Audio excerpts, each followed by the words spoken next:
Channel के सभी दर्शकों को मेरा शुभकामना।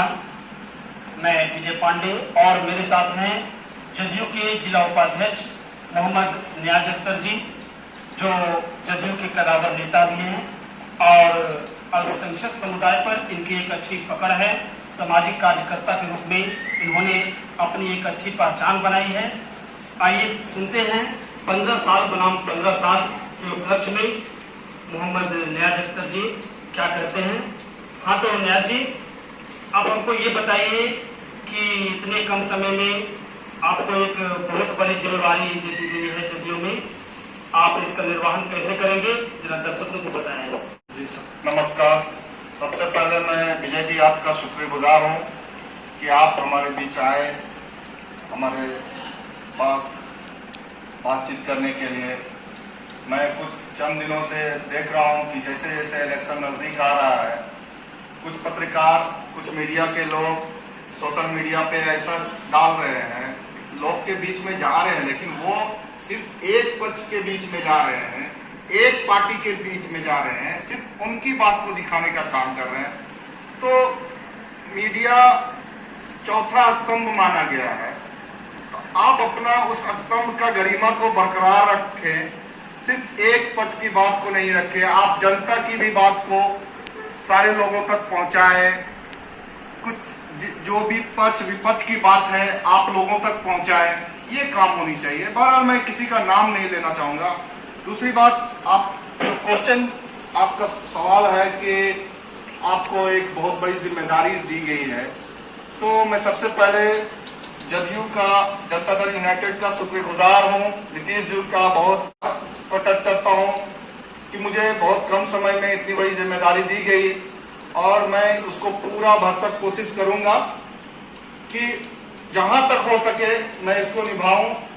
मैं पहले सोशल वर्क में था, लोग मेरी पहचान सोशल वर्क से ही थी, लेकिन इस बीच मुझे लगा कि अगर जो मैं किसी पार्टी से जुड़कर काम करता हूं तो ये जनता को एक अच्छा सपोर्ट मिलेगा मेरे तरफ से।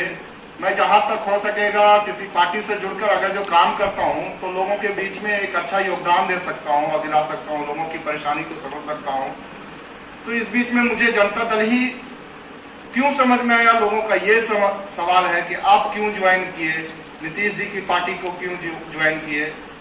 तो जिस तरह से नीतीश सरकार बिहार में काम किया, उनको विकास पुरुष के नाम से लोग जानते हैं। आप शिक्षा के तौर पे देखिए, बिजली का हाल देखिए, सड़क को गांव-गांव तक बिछाया, हाईवे बनवाया, पटना 4 घंटा से आप बिहार के किसी भी कोने से 4 घंटे 5 घंटे में आप पटना को जोड़ दिया। तो इसलिए मुझे नीतीश जी के श्री नीतीश कुमार जी के साथ काम करने में बहुत अच्छा लग रहा है। मैं उम्मीद करता हूं कि मैं उनको, उनकी पार्टी को बिल्कुल मजबूत करूंगा और अच्छे ढंग से काम करूंगा आने वाले वक्त। जैसा कि आप कह रहे हैं कि नीतीश कुमार विकास पुरुष हैं, शायद यही वजह है कि आपने अन्य पार्टियों को छोड़कर जदयू ही ज्वाइन किया। लेकिन विपक्ष का आरोप है कि शुरुआती के 5 सालों में ही काम हुआ है, शेष जो 10 साल बचे हैं वो हवाबाजी की गई है। आप इस संबंध में क्या कहते हैं? देखिए, ये बहुत अच्छी बात है कि विपक्ष कुछ सवाल उठा रही है। विपक्ष का काम ही ये होता है, ये बहुत ही खूबसूरती है हमारे संविधान का। विपक्ष है हमारे बीच में और उस विपक्ष का ये काम है आपके हर सवाल का, तो ये तो विपक्ष का सवाल है। लेकिन जिस तरीके से 5 साल के बारे में बता रहे हैं, तो सिर्फ रोड, पूरे बिहार का रोड 5 साल में नहीं बन गया। स्कूल जो आज पूरे जगह पे स्कूल बना हुआ है, कुछ ऐसे भी यहाँ के मुख्यमंत्री रहे, मैं उनका नाम नहीं लेना चाहता हूँ, वो बोले थे कि भैंसिया पर बैठकर जाना है स्कूल। अरे भैया, जो आप शिक्षित व्यक्ति को चुनेंगे तो वो शिक्षा के बारे में उसका समझ होगा। आपने 15 साल पति पत्नी की जो सरकार चलाया, क्या हालात थी उस पर, घिनौना चेहरा बना दिया था बिहार का। बिजली की हालत इतनी खराब हो चुकी थी, सिर्फ दर्शन के लिए कभी कभी आया करता। स्कूल की हालत इतनी खराब हो गई थी कि लोग वहां पे भैंस और कुत्ता बांधा हुआ दिखता था। आप किसी भी हॉस्पिटल में चले जाए, किसी भी स्कूल में आज के डेट में चले जाए, तो आपको समझ में आएगा कि 15 साल पहले की हालत क्या थी। यही बात कि नीतीश सरकार अल्पसंख्यक के लिए देखिए 6299 कब्रिस्तान का बाउंड्री करवाया, मंदिर की चारदीवारी करवाई। ये उपलब्धि नहीं है विकास का तो क्या है? मरकज तो बनवाया गया, अल्पसंख्यक के लिए रोजगार योजना खोला गया। आपके अल्पसंख्यक शिक्षा पास करने के बाद आपको प्रोत्साहित राशि दिया गया। इससे बड़ी और उपलब्धि आप बिहार में क्या? पहले आप 15 साल पहले का आप हालात को देखिए तो आपको समझ में आए। आपके विपक्ष का यह भी आरोप है कि शिक्षा का स्तर गिर चुका है ये नीतीश कुमार के विजन में, और कोविड-19 में तो जैसे ये सरकार विफल ही रही है। जरा इसके संबंध में शिक्षा का स्तर गिर नहीं चुका है कि स्तर को बिल्कुल सुधार दिया गया। सवाल है, लोगों का ये इल्जाम आता है कि बच्चे को वहाँ खिलाने के लिए सिर्फ भेजा जाता है। एक बात बताइए, जिस बच्चे के पेट में अनाज नहीं जाएगा तो बच्चा पढ़ाई करेगा? बिहार में बेरोजगारी का प्रतिशत बिल्कुल 15 साल पहले इतना गिर चुका था कि हर घर में बच्चा कुपोषण से मर रहा था। सब इलाज नहीं हो पा रही थी, उसको भोजन नहीं मिल पा रहा था। वो शिक्षा लेने के लिए स्कूल कहाँ से जाएगा? नीतीश जी ने ये काम किया, शिक्षा की बहाली की और बच्चों का खाने का इंतजाम किया, पोषाहार को मजबूत किया, आंगनबाड़ी खुलवाया। तो इस तरह से कोविड-19 की जो सवाल है, ये सिर्फ हिंदुस्तान और बिहार की बात नहीं है। कोविड-19 पूरे विश्व लेवल पे महामारी आया, जिसमें आज आप बिहार की स्थिति इतनी अच्छी है कि आप देखिए जगह जगह पर जाकर नीतीश जी ने क्वारंटाइन करवाया, हर जगह पे क्वारंटीन करवाया, लोगों का वहां पे अच्छा व्यवस्था किया। बाहर से लोग जो आना चाह रहे थे कुछ समय के लिए, नीतीश जी ने बोला कि रुकिए, आप जहाँ पे यथास्थिति वही रहिए, हम उसकी इंतजाम कर रहे हैं। फिर वो आए, यहाँ क्वारंटाइन किया और फिर लोगों के घर घर तक अनाज पहुंचाने का काम हुआ, उनके अकाउंट में पैसा भेजने का काम किया, आप हॉस्पिटल में उनका ट्रीटमेंट का इलाज किया गया। तो ऐसा नहीं है कि विपक्ष का काम है सर, आपका आवाज उठाएगा वो। लेकिन नीतीश जी का साफ क्लियर कहना है कि नौजवान समझिए, जो लोग आज 18 साल के हैं वो पिछले 15 साल पहले बिहार कैसा था वो उन्होंने नहीं देखा।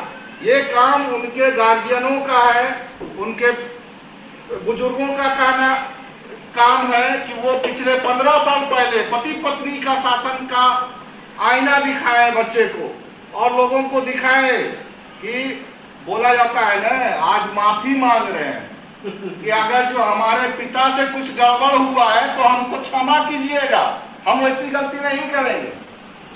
आप भी बताइए कि बांस के कोठी में बांसे न उगेगा, कनैली का उम्मीद रखिएगा जी। नौजवान से हम यही अपील करेंगे, जिस तरह से सांप्रदायिक सद्भावना को बरकरार रखा नीतीश कुमार ने, तो हम हर जवान से यही कहेंगे, आपका शिक्षा, आपके घर में बिजली, आपके घर तक सड़क और रोजगार देने का जो काम नीतीश जी किए हैं, आप उनको, नीतीश जी कितना साल रही हैं? 10 साल, 20 साल, 15 साल। अगर जो आज आप उनको मजबूत नहीं करते हैं, कल आप आने वाले समय में कोई भी मुख्यमंत्री बनेंगे और वो विकास करने के बाद उनके भी दिल में आएगा कि नीतीश जी इतना विकास किए लेकिन उनको साथ नहीं दिया गया, तो आने वाले फ्यूचर में फिर काम करने का कोई मतलब नहीं रहेगा सर। इसलिए जो काम करते हैं उनको समझिए और विदाउट, बगैर कोई भेदभाव का काम करने वाला नीतीश कुमार जो काम किए हैं, इसको हर लोग समझें और मैं खासकर नौजवान से अपील करता हूं, युवाओं से अपील करता हूं कि आप नीतीश जी के साथ आइए और उनको मजबूत कीजिए। ऐसा भी बताया जा रहा है कि अल्पसंख्यक समुदाय के लोग जो हैं नीतीश कुमार से काफी नाराज हैं और यही वजह है कि आप लोग जो हैं उन्हें कभी मदरसा ले जा रहे हैं, कभी मस्जिद ले जा रहे हैं, कभी टोपी पहना रहे हैं। तो ये राजनीति का, ये वोट का, ये क्या ध्रुवीकरण है? बिल्कुल अच्छा सवाल आपका विजय जी। मैं बहुत आश्चर्य में पड़ जाता हूँ जब लोग कहते हैं कि नीतीश जी को मजार ले जा रहे हैं, मस्जिद ले जा रहे हैं, टोपी पहना रहे हैं। सर, आपने तो 15 साल पहले जो पति पत्नी का शासन किया, पूरे बिहार वासियों को जो टोपी पहनाया, सिर्फ जोकड़ाई किया है आपने, कोई काम नहीं किया। तो वो जोकड़ाई नहीं हो रहा है इन 15 साल में, ये काम हो रहा है। और मैं पहले भी बता दिया हूं कि सांप्रदायिक सद्भावना बरकरार किया है नीतीश जी ने, तो अल्पसंख्यक समाज बिल्कुल उनके साथ है। ये कोई भ्रमित कर रहा है कि अल्पसंख्यक समाज बिल्कुल नीतीश जी से खिलाफ है, अलग है, तो ये बिल्कुल गलत बात है। अल्पसंख्यक समाज बिल्कुल साथ है। इरशाद अली चेयरमैन के जैसे हमारे यहाँ के जो सिया वक्फ बोर्ड के हैं, इरशाद अली चेयरमैन, यहाँ के वरिष्ठ नेता जदयू के मेजर इकबाल खान, मुखिया शकील अहमद अंसारी, अंजुम खान जो आज सचिव है प्रदेश में, ये सारे अल्पसंख्यक ही हैं। ये अल्पसंख्यक पे बरगलाने का काम हुआ। रही बात की 15 साल आप भी बहुत टोपी पहनाए हैं लालू जी को, उनको भी मस्जिद ले गए हैं, मजार ले गए हैं, हमने कभी आवाज तो नहीं उठाया। जदयू जनता दल नीतीश जी की तरफ से कभी आवाज नहीं उठाया कि आप अल्पसंख्यक समाज उनको जो है टोपी पहना रहा है, तो मस्जिद ले जा रहा है, तो नमाज पढ़वा रहा है, और आज आप तरह तरह की बात निकाल के बरगला रहे हैं नौजवानों को। वाह जी वाह, क्या है ये, क्या है, किस तरह की राजनीति है सर? अगर अल्पसंख्यक समाज उनको टोपी पहनाता है, उनको मजार ले जाता है, दिखाता है कि हमारी हालात क्या है सर, इसको सुधार कीजिए, या जो पहले था सर ये अब सुधार हुआ है, आप वहां तशरीफ ले जाइए, तो इसमें हर्ज क्या? आप भी जाइए, आप सिर्फ सांप्रदायिक सद्भाव को बिगाड़िएगा। नीतीश जी उसको बनाने जा रहे हैं, तो आपको क्यों मिर्ची लगा? क्या हालत थी 15 साल पहले? गुंडागर्दी बढ़ चुका था, खून की होली चल रहा था बिहार में, और घोटाला को करके आज तो दुनिया देख रहा है। वो चीज कम से कम अब नहीं है बिहार। हर समाज के, दलित, पिछड़ा, अति पिछड़ा, अल्पसंख्यक, सारे लोग नीतीश जी के साथ हैं और आने वाले समय में साथ रहेंगे और इनको बिल्कुल उठाएंगे। मैं तो कहता हूं सारे नौजवानों से कि मत लो रिस्क, नीतीश कुमार है फिक्स। तो आप बहुत अच्छा बताएं। ये बताइए कि विधानसभा क्षेत्र में चुनाव तो बहुत काफी निकट आ गया है और विधानसभा में अभी जो है फिलहाल भाजपा से अरुणा देवी विधायिका है, और ये बता सकते हैं कि ये गठबंधन में जब ये दोनों साथ हैं तो किसके पाले में ये पड़ेगा, ये जरा सा बिल्कुल हमारा विधानसभा वासलीगंज है और हमारी जीती विधायिका अरुणा देवी जी बीजेपी से हैं। इससे पहले प्रदीप कुमार थे जदयू के, तो जब जदयू बीजेपी से अलायंस थी तो जदयू से टिकट लेकर प्रदीप कुमार आए और लोग उनको जिताए। उसके बाद 2015 का जो इलेक्शन हुआ, नीतीश जी महागठबंधन में थे, बीजेपी अलग लड़ रही थी, तो बीजेपी के तरफ से अरुणा देवी टिकट लेकर आई और वो जीती। उसके बाद फिर हमारा गठबंधन उनके साथ है। तो ये तो माननीय श्री नीतीश जी का ही फैसला होगा कि किनको टिकट मिलेगा, इधर का नहीं मिलेगा। अगर जो अरुणा देवी जी को मिलता है तो ये पार्टी का फैसला है, और अगर जदयू से मिलता है तो ये तो निश्चित है कि हमारे प्रदीप कुमार जी को ही मिलेगा और उनको लोग बिल्कुल मजबूत करेंगे। अल्पसंख्यक समाज के लोग उनके साथ हैं, दलित पिछड़ा उनके साथ है। तो पार्टी का टिकट किसको मिलेगा, अभी बहुत सारा ऐसा अफवाह चल रहा है कि वो टिकट लेके आ रहे हैं, वो टिकट लेके आ रहे हैं। जब तक ये क्लियर नहीं हो जाता है, ये हम इसमें हस्तक्षेप नहीं कर सकते हैं, हम इस पे कोई टिप्पणी टपना नहीं करना चाहते हैं। ये पार्टी का विचार होगा, किनको दिया जाएगा, जो भी टिकट लेकर आएंगे मैं उनके साथ हूं और उनके साथ काम करूंगा। आप ये कहते हैं कि आपकी पार्टी ने विकास किया है, तो आप ये बताइए कि अल्पसंख्यक समुदाय के लिए आपकी पार्टी ने क्या क्या किया है। जी बिल्कुल, अल्पसंख्यक समाज के लिए नीतीश जी ने क्या किया। मैं अल्पसंख्यक नौजवान को 12% शिक्षित लोग शिक्षा से दूर थे, उनको जोड़ा गया। नौजवान को शिक्षित करने के लिए हर घर में जो शिक्षा का एक चलन दिया गया और अल्पसंख्यक को ज्यादा से ज्यादा जोड़ा गया। हम आज बैकवर्ड दलित पिछड़ा जो बोलते हैं, उनका रीजन यही हुआ है कि वो शिक्षा से काफी दूर रहे। तो अल्पसंख्यक समाज का भी यही हालत थी। उसको नीतीश कुमार ने बिल्कुल शिक्षा के तौर से आज 12,000 कुछ उर्दू टीचर की बहाली करवाया नीतीश कुमार ने। अल्पसंख्यक समाज से जो बच्चियां को साइकिल दिया गया, 10th पास करने के लिए के बाद उनको प्रोत्साहित राशि दिया गया। मरकज का बहुत बुरा हाल था। कुछ मदरसा जो बिहार राज्य मदरसा योजना मान्यता प्राप्त मदरसा को 18% 10 मदरसे के निर्माण में 3,252 लाख रुपये का योजना दिया नीतीश कुमार ने मरकज को। और सबसे अभी नया चीज है जो कल मैं देख रहा था, नीतीश कुमार ने जो अजमेर शरीफ जाते हैं अल्पसंख्यक, वहां काफी लाखों लाख भीड़ होता है।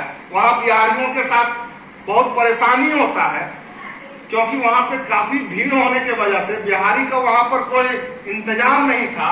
आज नीतीश कुमार वहां मार्च में भेजेंगे, वहां पे पार्टी के तरफ से, सरकार के तरफ से जाएगा, वहां पे निरीक्षण किया जाएगा, बिहारियों का वहां पर रहने का व्यवस्था किया जाएगा। वहां पे जो लोग बिहार के अल्पसंख्यक समाज से जो इतने बड़े मजार है, वहां पे जो लोग वहां पे जाएंगे तो उनका इंतजाम खास रहेगा। तो शिक्षा के लाइन में भी बहुत सारा काम किया गया। अच्छा, सांप्रदायिक जो बिहार में विवाद होता था, वो सबसे बड़ा जड़ था वो कब्रिस्तान। आज यहाँ भी हमारा जो कब्रिस्तान है पकड़ी बरामा में, 2 जगह कब्रिस्तान में छोटा मोटा सांप्रदायिक सद्भाव बिगड़ने का कोशिश किया गया। विपक्ष ट्राई किया सर कि यहाँ पे भी बहुत बड़ा हंगामा हुआ, लेकिन नीतीश कुमार के तरफ से उस पर क्विक एक्शन लिया गया और उसका सही ढंग से सब सारा चीज नियंत्रण करके उसका आज बाउंड्री किया गया, जो कि 50 साल से उसका बेमरौवत था। उसमें लोग सड़क से गाड़ी चला रहे थे, रास्ता का निकास, जिस गांव का निकास नहीं था, आपका निकास किया, बाउंड्री करवाया, रोड बनवाया, घर घर नल जल पहुंचाया। बहुत सारा ऐसा, हम अगर जो इनका विकास की बात की जाए तो आपके पास समय नहीं रहेगा सर। और 15 साल पहले की बात की जाए, गुंडागर्दी की बात की जाए, बलात्कार की बात की जाए, अत्याचार की बात की जाए, सिर्फ आप नौटंकीबाजी करके दलित समाज का, अल्पसंख्यक का हमदर्द बन गए, जुकड़ाई किया। इसके अलावा और आपने कुछ नहीं किया।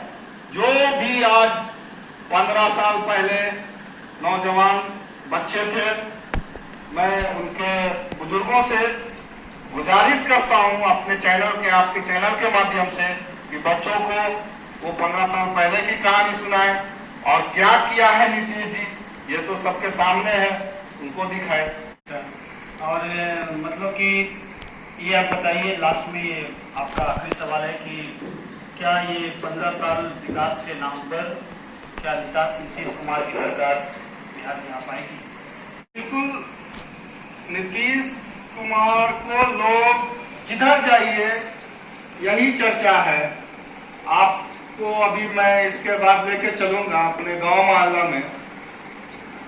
लोगों के दिमाग में बस यही है कि हम फिर से वो राज नहीं जाना चाहते हैं जो गुंडा राज था। गुंडा राज को फिर से वापस में बिहार में लाना नहीं चाहते हैं बिहारवासी। वो बिल्कुल अब आगे की ओर बढ़ चुके हैं। आगे की योजना है, नीतीश कुमार का भी बहुत सारा ऐसा योजना है जो जीतने के बाद ये स्टार्ट करेंगे, लागू होगा। तो हर लोग चाहते हैं कि उस पर लोगों को कि नीतीश जी ही आए है? और कुछ लोग हैं जो सिर्फ जनता का वोट बैंक का काम करते हैं।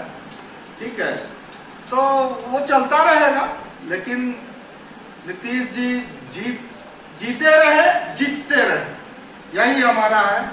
अब की बार क्यों करे विचार, आ रहे हैं नीतीश कुमार। आपका बहुत बहुत धन्यवाद और आपने बहुत अच्छे ढंग से जो है लोगों को बताया और काफ़ी अच्छा समय दिया, इसके लिए आपको बहुत